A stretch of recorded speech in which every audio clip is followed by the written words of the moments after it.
کہ زکریا علیہ السلام نے رب سے عرض کیا کہ اے مولا، میری خواہش یہ ہے کہ میری بیوی کے حاملہ ہونے پر کوئی نشانی مقرر کر دی جائے تاکہ میں شروع حمل سے ہی تیرے ذکر میں مشغول ہو جاؤں اور مجھے حمل کے ظاہر ہونے تک انتظار نہ کرنا پڑے۔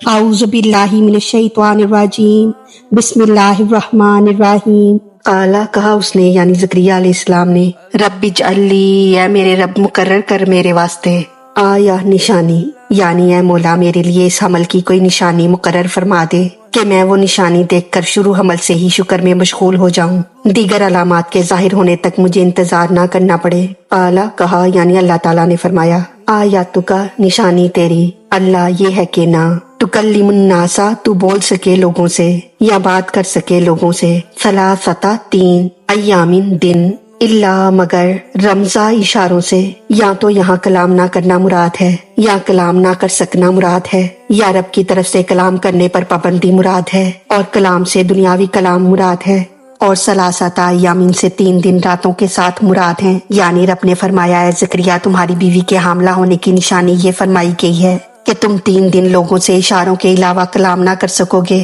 جو کچھ کہنا ہوگا اشارے سے کہو گے، یا 3 دن تک تم اللہ کے حکم سے بولنے کا روزہ رکھ لو گے اور شرعاً تمہیں کلام جائز نہ ہوگا، یا تم 3 دن تک لوگوں سے کلام ہی نہ کر سکو گے کہ تمہاری زبان میں بولنے کی طاقت ہی نہ رہے گی، یہی زیادہ قوی ہے،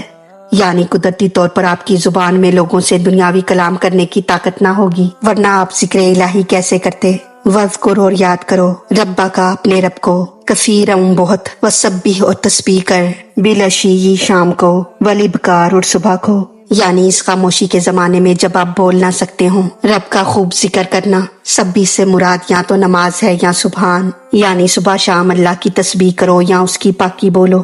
اب اس آیت کا خلاصہ اس طرح ہے کہ زکریا علیہ السلام نے رب سے عرض کیا کہ اے مولا میری خواہش یہ ہے کہ میری بیوی کے حاملہ ہونے پر کوئی نشانی مقرر کر دی جائے تاکہ میں شروع حمل سے ہی تیرے ذکر میں مشغول ہو جاؤں اور مجھے حمل کے ظاہر ہونے تک انتظار نہ کرنا پڑے۔ رب نے ارشاد فرمایا کہ تمہارے لیے علامت یہ ہے کہ تم اپنی بیوی کے حاملہ ہوتے ہی 3 دن تک لوگوں سے بات نہ کر سکو گے سوائے اشاروں کے، اور بات کرنے پر تمہیں قدرت نہ ہوگی، اور اس مدت میں اپنے رب کا خوب ذکر کرنا اور صبح شام تسبیح میں مشغول رہنا۔ خیال رہے کہ یحییٰ علیہ السلام بڑے پائے کے عابد و زاہد اور تارک دنیا اور لوگوں سے بے تعلق تھے، اسی لیے ان کے آنے کی علامت بھی رب کی عبادت اور دنیا سے بے تعلقی قرار دی گئی، اور انسان کی سب قوتیں رب کے قبضے میں ہیں، جب چاہے معطل کر دے اور جب چاہے واپس کر دے، ہماری قوتیں رب کے اختیار میں ہیں۔ اللہ تعالیٰ ہماری غلطیوں کو معاف فرما کر ہمارا پڑھنا سننا اپنی بارگاہ میں قبول فرمائے، ہمیں دین و دنیا کی تمام نعمتیں عطا فرمائے اور ہمیں عمل کی توفیق عطا فرمائے،